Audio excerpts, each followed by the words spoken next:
What is going on, everybody? How is everybody doing today? Welcome back here today to episode 17 of the Just Ballin' podcast. Hope everybody's kind of enjoying maybe some time off from basketball, but I know we all miss it because it is currently All-Star break. Obviously, the All-Star game happened last night, and then you had the three-point contest, the slam dunk contest, the Rising Stars Challenge, and all that stuff. So, yeah, we are going to be doing a mid-season, because I guess we're a little bit past the midseason mark if you're going obviously like percentage of games wise, but we're at kind of the midseason point of the All-Star break. So we are going to be giving you, or I'm going to be giving you, my All-NBA teams, my All-Defensive teams, and my All-Rookie teams at the All-Star break. Now, these are just my opinions. These are kind of my predictions, or who I think deserves it if the awards happen today and the season ended right now. This is who I would pick for my awards if I had a ballot and I had a vote, or I had a say in things. So yeah, I'm going to be giving you my All-NBA teams, defense and rookie. And yeah, just obviously this is just, take this as a subjective point of view. This is my opinion. Obviously you're going to disagree with some, especially I think once we get to All-Defensive team. And actually no, you're going to probably disagree with probably every team but All-NBA first team. Honestly, that's probably the most given one here. And I guess we could just dip our feet in. Let's get into this. All-NBA first team. Now, this is for me, in my consideration, I have Anthony Davis as a center. Now, he has played 37% of his minutes this year at the center position, according to NBA.com. So, yeah, I'm going to have him as a center. So, my team is Luka Doncic as a guard. I think these are given.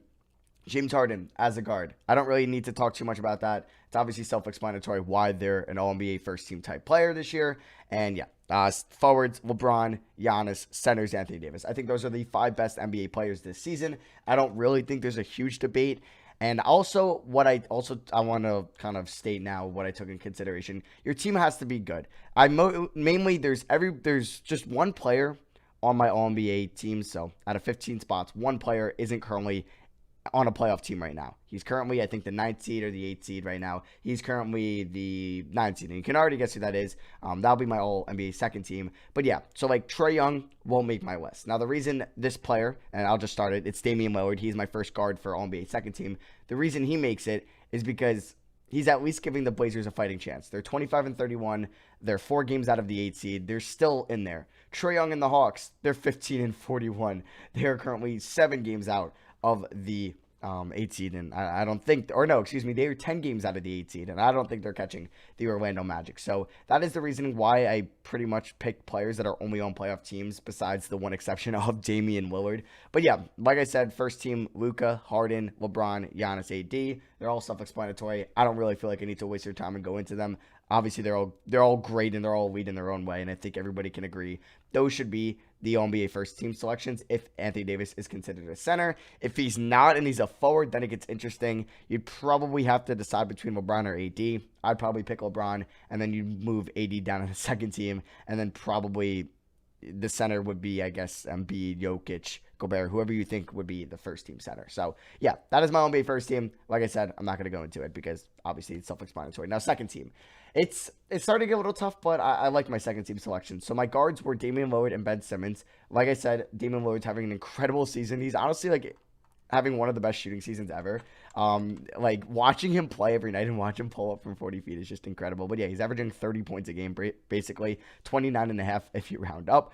8 assists a night, 4.5 rebounds. And yeah, he is shooting 39% on threes on 10 attempts a night. He's shooting 46 from the field. He's shooting 89 from the line, and if you look at his shooting, it's really good. It's 62%, which would be a career high for him. And yeah, it's incredible already. So he's actually, I think, leading the league in minutes played this year. And yeah, without him, he would obviously, or the Blazers would be like the 10th, 11th, 12th seed. He has a PR of about 27, which is a career high. And yeah, he'd be obviously an MVP candidate if the Blazers were good this year, but they're not that good. And obviously he missed the All-Star game. He's missed the 3-point contest because of the groin injury. Hopefully he'll be ready to play starting the second half of the year. So let's hope for that. So yeah, he was my first guard. Ben Simmons was my other guard. Ben Simmons obviously started off slow. A lot of people wanted to hate on him. Now people are realizing how good of a defender he's been this year. He honestly has been the same, I think, right now than he has in the beginning of the year. You can probably see some improvement, but people now all of a sudden want to call him Defensive Player of the Year. I feel like he's kind of been in that realm throughout the whole year. And I think he's definitely deserving of an All-NBA team. It was tough putting him in the second team, but I did value defense a lot here, so I moved him up, and I took him over guys like Kemba, Westbrook, Chris Paul, Kyle Lowry, Donovan Mitchell. Obviously, we'll get to some of those names later, but yeah, that's kind of the reason why Ben Simmons is the 2, and I think he's been the best player or the most important player to that Sixers team this year. So moving over to the forwards, two former teammates, Kawhi Leonard and Pascal Siakam on my forward spots. Now, Kawhi Leonard was easy. Pascal Siakam was tough. It was definitely tough picking him over some other guys that we'll get to later. But I wanted to give Siakam some love. He was an all-star starter. He's, I think, been the best player on that Raptors team. Maybe not the most important player, but he's been the best player. You could say maybe that's Van Vliet or that's Kyle Lowry. But he's still averaging 24 points a game. He's shooting 36 on threes on about 6 attempts a night, 7.5 rebounds, 3.5 assists. It's the highest usage of his career. He's currently at a 29 usage, which is almost 10% higher than last year, which is an incredible jump. And I think he's been very good on the defensive end this year, and I think he's an AllNBA deserving selection. If you want to put him on the third team, that's fine, but I think he deserves some love, and I have him on my second team. And my AllNBA second team center is all-star starter Joel Embiid. Embiid has been very good on both sides of the ball this year. He hasn't missed too much time with injury. Obviously, he had that hand injury. He was actually my preseason MVP pick. It's not going out too well. The Sixers are a little bit disappointing, as a lot of people thought they might be the 1 seed this year, but they're currently the 5 seed, I think, at this current moment, or they might be the 6 seed, actually. They are the 5 seed. They are 2 games up of the Pacers, who are currently on a losing streak, or they were on a losing streak until they faced the Bucks without Giannis. But, yeah, Embiid is my center for AllNBA second team. He would be my AllNBA first team center if you had AD as a forward. So, just to quickly recap, AllNBA first team, Luka, Harden, LeBron, Giannis, Anthony Davis. AllNBA second team, Damian Lillard, Ben Simmons, Kawhi Leonard, Pascal Siakam, and Joel Embiid. All right, so moving on to AllNBA third team. This is tough because now you're going to leave some guys out, and I tried to pick, like I said, every player that's currently on a good team. Yes, the Magic and the Nets are playoff teams, but they're not particularly good teams. Now, I don't have any Magic players, but you probably could expect that. And yeah, I did put Kyrie. He's at 20 games right now. The Nets are currently, they have played, I believe 53 games. Yeah, 53 games. So they only have, 29 left. So at most he can get to 49 games. Yeah, that's not cutting it for All-NBA teams. No way. You have to play at least, I think, 60 games, in my opinion. And he's going to play less than 50. So, yeah, I don't think he's deserving of an All-NBA team. So, yeah, my All-NBA third team guards, Kemba Walker and Russell Westbrook. If you would have asked me 2 weeks ago, there's no shot I would have even considered Russell Westbrook for this. But he's been on a tear lately, and obviously the small ball has helped. It's allowing him to kind of penetrate at only one defender, obviously the guy guarding him, obviously, and then help defenders come. And then he has 4 shooters around him. Either it's Rocco, House, Tucker, Gordon, Harden, Macklemore to kick it out to, or he can obviously just attack the rim. It's helping him out a lot, and I really like the system or the way he's been fitting into the new small ball Rockets lineup with D'Antoni's, what he's implementing. And the reason I chose Kemba Walker over some of these other guys is I think he's still been very good this year, and if you want to put him out, that is fine with me. I think he has had some cold spells, and he has been hurt a little bit. He has played 46 games out of the Celtics total 54 games. So yeah, he's missed some games this year. Obviously he's been hurt, but he's averaging 22 points. He's got a true shooting percentage. It's still solid this year. It's not like it's anything crazy. It's 58%, which is still above league average. I believe league average this year is around 56.5.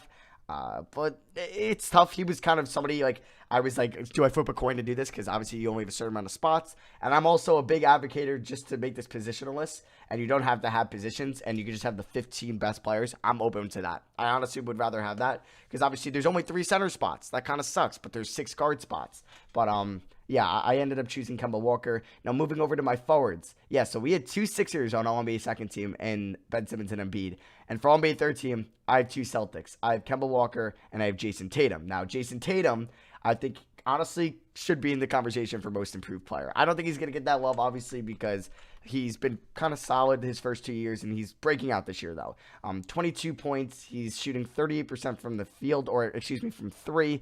He's shooting 81% from the line, but his defense has improved so much this year, and I think he's been coming kind of into that star range already. I think he might be creeping up on Kemba as that best Celtic player. I know I was a big advocate for Jason Tatum last year. A lot of people like to hate on him, but I thought that was not rightfully so. I thought obviously the fit was with Kyrie wasn't that good, and I was really excited to see Tatum be the number 1 of this team. Then they signed Kemba, but he's honestly been the number 1. He's scoring the most on this team, and his defense has been incredible, and I think he 100% deserves to be on an All-NBA team and an All-Defensive team, but we'll get to that later. Now, Jimmy Butler also is my forward. It was tough. I really flipped a coin.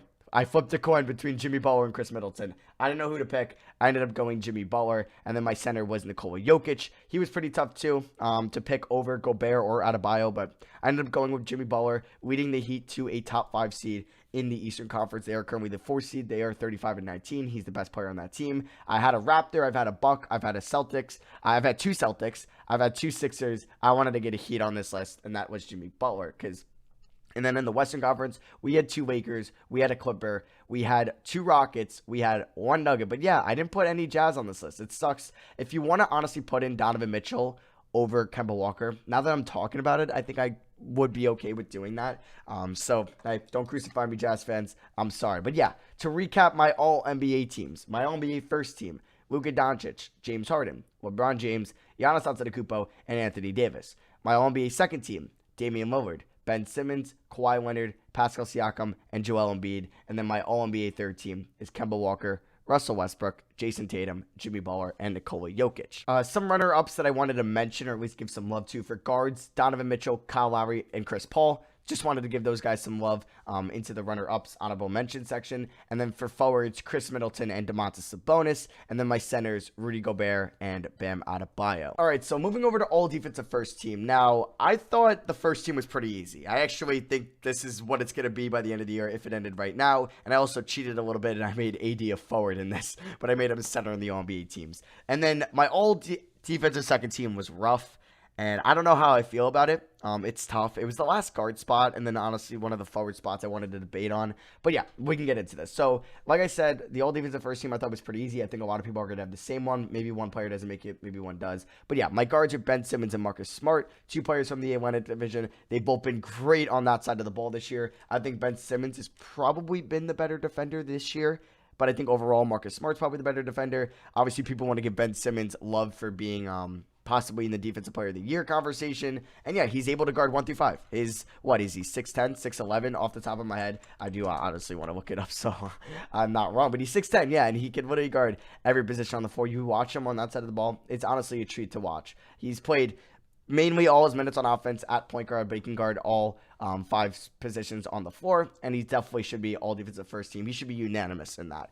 And then Marcus Smart, you know the drill with Marcus Smart. You know the deal. He's been amazing this year. He's my second guard. And then move it over to forwards, AD, Giannis, and Gobert. Now, I do believe that all 3 of these guys could be the top 3 in Defensive Player of the Year voting when it comes down to it, because it sucks, though. Like, this is what I'm also a big advocate for. I'm going to kind of veer off here. But the center position, there's only 2 all-defensive centers, which sucks because defense or center is kind of the most important defense position. It's kind of like you're the point guard or you're the middle linebacker. You got to be calling out stuff left and right. You have to know what's going on. You have to know when to help, when to come out, when to switch.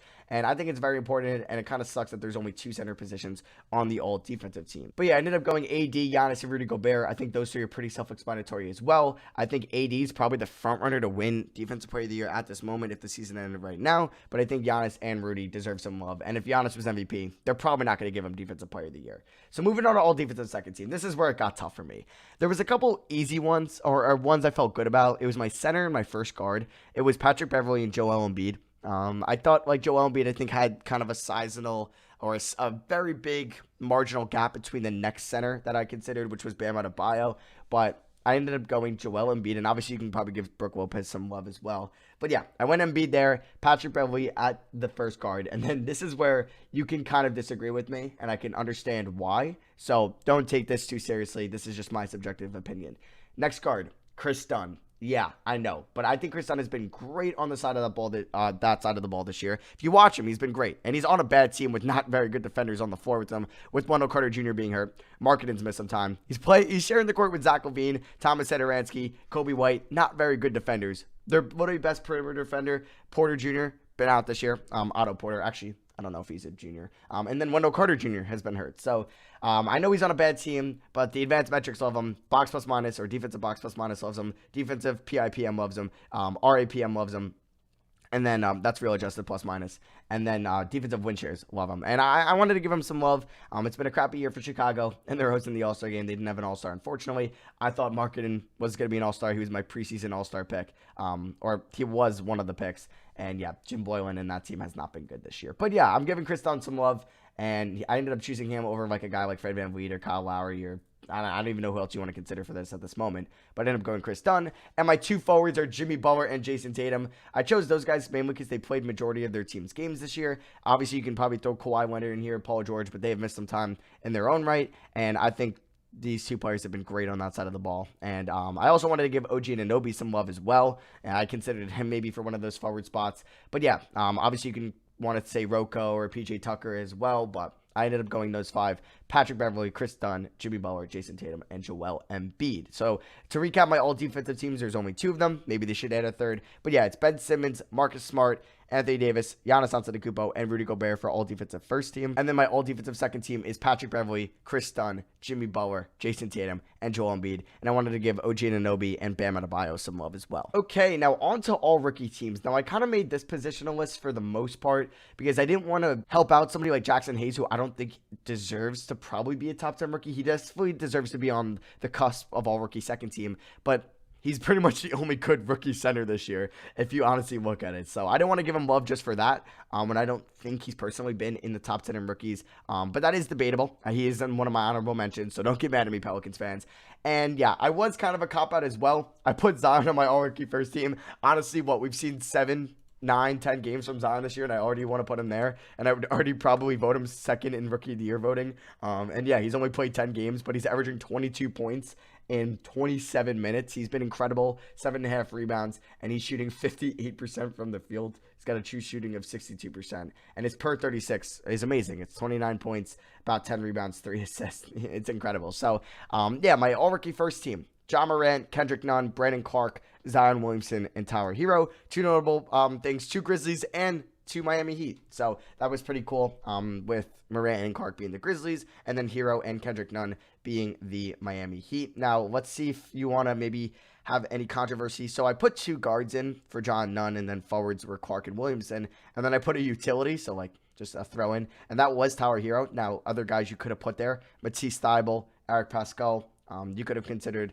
So the guy I probably would have considered is Thybulle, obviously, because he's been incredible on defense. And honestly, now that I'm thinking about it, Thybulle could be all defensive second team over Chris Dunn. That is probably somebody I should have mentioned. So yeah, you could also put Thybulle in the all defensive second team. I don't know why I just didn't think of him. But yeah, just going back to all defensive teams. Sorry for backtracking there. But yeah, my all rookie second team, or my all rookie first team, was Ja Morant, Kendrick Nunn, Brandon Clark, Zion Williamson, and Tyler Hero. And my all-rookie second team was Matisse Thybulle, Kevin Porter Jr. That might be a surprising one to some of you. I think he's been the better rookie of him and Garland on the Cavs. And obviously Dylan Windler, we haven't seen it all this year, or much of. And then Eric Pascal, PJ Washington, and Rui Hashimura wraps up my all-rookie second team, with honorable mentions on the cup being Jackson Hayes, Kobe White, RJ Barrett. Yeah, didn't have RJ Barrett. DeAndre Hunter, Jared Culver, and Michael Porter Jr. Porter Jr. has missed some time, obviously, and he hasn't played. He was on a minute restriction, but he's had his nice games this year, but I don't think he'll make an all-rookie team. Culver's been very inconsistent this year, but he's been better on the defensive side of the ball. But yeah, that's actually mainly what all these guys have been: inconsistent, that didn't make it. Hunter, Barrett, White, and Hayes. Barrett's had his star potential games, but would you consider him better this year than Kevin Porter Jr.? I don't think you could. Barrett's been really inefficient this year. He's shooting 39% from the field and 31% from 3. I mean, 31% from 3 isn't horrible. It's not good, but 39% from the field is just horrible, and he's shooting below 70% from the line. But yeah, I wanted to give a Hornet some love in PJ Washington. I gave Eric Pascal some love as well over in Golden State. And then Rui Hashimura, I think, has been fine when he's been playing, because obviously he missed some time due to injury. But yeah, so to recap the all-rookie teams: Ja Morant, Kendrick Nunn, Brandon Clark, Zion Williamson, and Tyler Hero. That is first team. All-rookie second team: Matisse Thybulle, Kevin Porter Jr., Eric Pascal, PJ Washington, and Rui Hashimura. With honorable mentions that you could have thrown in all you want is Jackson Hayes, Kobe White, RJ Barrett, DeAndre Hunter, Jared Culver, and Michael Porter Jr. So yeah, those are my mid-season all-NBA picks. Let me know what you agree with or disagree with. Obviously, you can comment easy on YouTube, but if you want to write a review on Apple Pod, let me know. But yeah, thank you all for listening as well. It's really fun to do these. I think once a week is a good pace, and then obviously in the summer where big moves happen, we could do kind of like emergency pods and stuff like that, and then we could do multiple. But yeah, I've been having fun doing this. I think next week's pod is going to be my mock draft 1.5, my lottery mock draft 1.5, and I think that'll be fun. It'll be my first mock draft over on this Just Ballin' podcast, so that'll be exciting to do. I did do one already on my YouTube page, but yeah, I'm excited to do that. That will come probably next Monday morning, as you're going to see this on Monday morning of the 17th, so that will come on the 24th. So I hope everybody enjoyed kind of the All-Star break.